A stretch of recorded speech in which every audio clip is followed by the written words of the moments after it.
రెడ్డి కాదు కోతల రేవంత్ రెడ్డి అంటూ కాంగ్రెస్ సర్కార్పై ధ్వజమెత్తారు మాజీ మంత్రి హరీష్ రావు.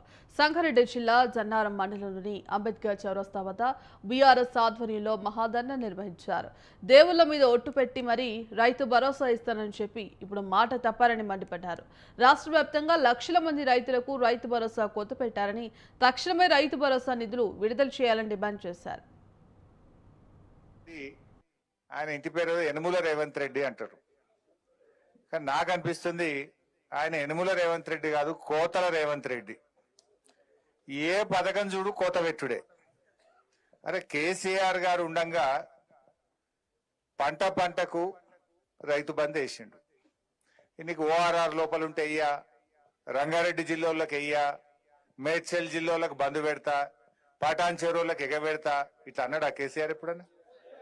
ఎవరన్నా కానీ ఈ రాష్ట్రంలో అది ఎస్సీయా, ఎస్టీయా, బీసీయా, మైనారిటీయా, ఓసీయా, రైతు అయితే చాలు, రైతుల ఆత్మగౌరవం పెంచాలి అని ఈ ప్రపంచంలోనే రైతుకు నగదు బదిలీ చేసిన నాయకుడు కేసీఆర్, బీఆర్ఎస్ పార్టీ.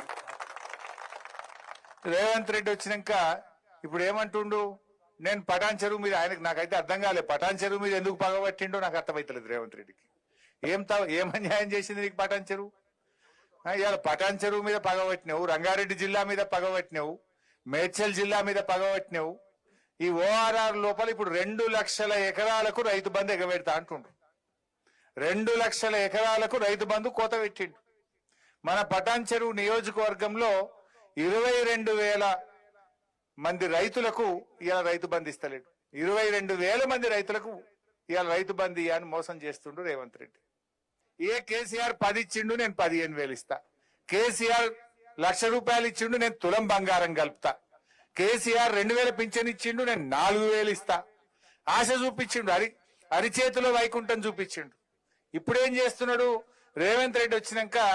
పెన్షన్లు పెంచలేదు గాని ఇచ్చే పెన్షన్లు 1,00,000 మందికి కోత పెట్టిండు.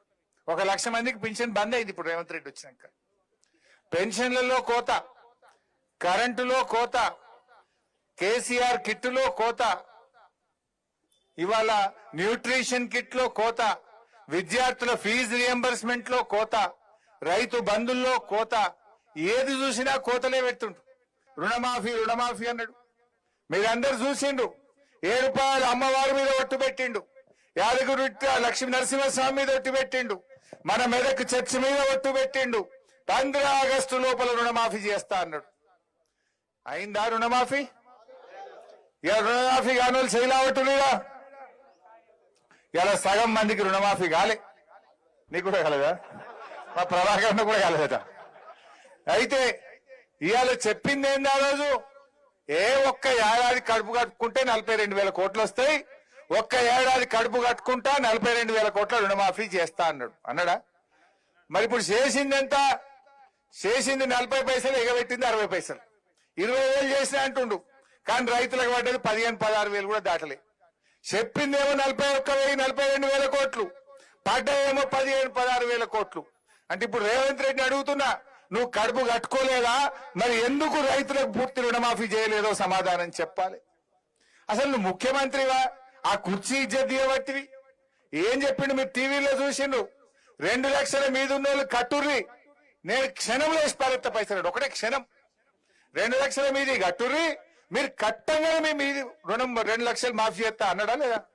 టీవీలలో చూసిందా లేదా మీరు? పాపం ఆయన మాట నమ్మి, ముఖ్యమంత్రి కదా అని నమ్మి ₹3 మిత్తికి తెచ్చి బ్యాంకులో 2 లక్షల మీద ఉన్న అప్పు కడితే ఇటు మిత్తి మీద పడ్డది, కొత్త అప్పు మీద